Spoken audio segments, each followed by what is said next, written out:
ನಮಸ್ಕಾರ. ನಾಳೆ 6ನೇ ತಾರೀಕು ಸಿದ್ದರಾಮಯ್ಯ ಸಾಹೇಬರು ಉತ್ಸವ ಕಾರ್ಯಕ್ರಮ ಇಟ್ಕೊಂಡಿದ್ದೀವಿ. ಅದು ತಾಂತ್ರಿಕ ಕಾರಣದಿಂದ ಮುಂದೂಡಲಾಗಿದೆ. ಹಾಗಾಗಿ ಬರ್ತಕ್ಕಂಥ ದಿನದಲ್ಲಿ ನಿಮ್ಗೆ ಒಂದು ವಾರದಲ್ಲಿ ಒಂದು ಡೇಟ್ ತಿಳಿಸಿ ಎಲ್ಲ ಹಳ್ಳಿ ಜನದಲ್ಲಿ ಎಲ್ಲ ನಮ್ಮ ಸಮಾಜದ ಮುಖಂಡರಲ್ಲಿ ಹಾಗೂ ಎಲ್ಲ ಸಿದ್ದರಾಮಯ್ಯ ಅಭಿಮಾನಿ ಬಳಗದವರಿಗೆ ಹೇಳಿಬಿಟ್ಟಿದ್ದೀವಿ. ನಿನ್ನೆ ಒಂದು ಪ್ರೆಸ್ ಮೀಟ್ ಮುಖಾಂತರ, ಮಾಧ್ಯಮ ಮುಖಾಂತರ. ಆದ ಕಾರಣ ಇವಾಗ ನಾಳೆ ತಾಂತ್ರಿಕ ಕಾರಣಕ್ಕಿಂತ 144 ಇರೋದ್ರಿಂದ ಜನ ಸೇರುವಂತಿಲ್ಲ. ಹಾಗಾಗಿ ಮುಂದೂಡಲಾಗಿದೆ. ಹಾಗೆ ಇನ್ನೊಂದು 2-3 ದಿನದಲ್ಲಿ ಒಂದು ಡೇಟ್ ಹೇಳ್ತೀವಿ. ಯಾವ ಡೇಟ್ ಮಾಡ್ಬೇಕಂತ ಒಂದು ಡೇಟ್ ಹೇಳ್ತೀವಿ. ಹಾಗಾಗಿ ಎಲ್ಲ ಮಾಧ್ಯಮ ಮುಖಾಂತರ ಎಲ್ಲ ಸಮಾಜ ಬಂಧುವರಿಗೆ, ಸಿದ್ದರಾಮಯ್ಯರ ಅಭಿಮಾನಿ ಬಳಗದವರಿಗೆ ಹೇಳಕ್ಕೆ ಬಯಸ್ತೇನೆ. ನಮಸ್ಕಾರ. ಅಲ್ಲಿನ ಮುಖ್ಯಮಂತ್ರಿ ಅಂತ ಸನ್ಮಾನ್ಯ ಸಿದ್ದರಾಮಯ್ಯ ಸಾಹೇಬರು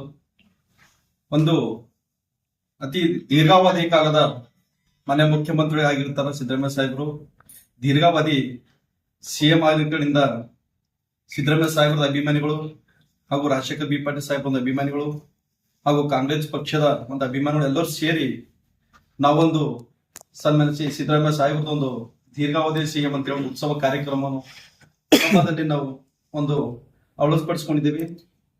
ಏನೋ ಒಂದು ಅನಿವಾರ್ಯ ಕಾರಣದಿಂದ ಹುಮನಾಬಾದ್ ನಗರದಲ್ಲಿ 144 ಸೆಕ್ಷನ್ ಜಾರಿ ಆಗಿರೋದ್ರಿಂದ ಇದನ್ನು ನಮ್ಮೆಲ್ಲರೂ ಒಂದು ಅನಿಸಿಕೆಯಿಂದ ಜನರಿಗೆ ತೊಂದರೆ ಆಗಬಾರ್ದು, ಕಾನೂನಿನ ಚೌಕಟ್ಟು ನಾವೆಲ್ಲ ಇದು ಹಾಳು ಮಾಡಬಾರ್ದಂತ ಉದ್ದೇಶದಿಂದ, ಕಾನೂನಿಗೆ ಗೌರವ ಕೊಡ್ಬೇಕಂತ ಉದ್ದೇಶದಿಂದ ಈ ಕಾರ್ಯಕ್ರಮವನ್ನು ಮುಂದೂಡಿಸಲಾಗಿದೆ.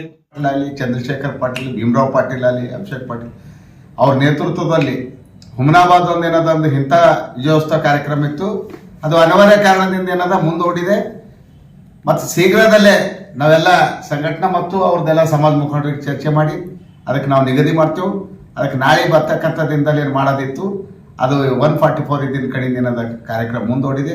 ಅದಕ್ಕೆ ತಾವೆಲ್ಲರೂ ದಯವಿಟ್ಟು ಈ ನಮ್ಮ ಮುಖ್ಯಮಂತ್ರಿ ಸಿದ್ದರಾಮಯ್ಯ ಅವರ ಕಾರ್ಯಕ್ರಮಕ್ಕೆ ತಾವೆಲ್ಲರೂ ಬೆಂಬಲ ಕೊಟ್ಟು ಮುಂದೆ ಬರ್ತಕ್ಕಂಥ ದಿನದಲ್ಲಿ ಅತಿ ಹೆಚ್ಚಿನ ಸಂಖ್ಯೆಯಲ್ಲಿ ಆ ಕಾರ್ಯಕ್ರಮ ಯಶಸ್ವಿಗೊಳಿಸ್ತೇವೆ ಅಂತ ಹೇಳಿ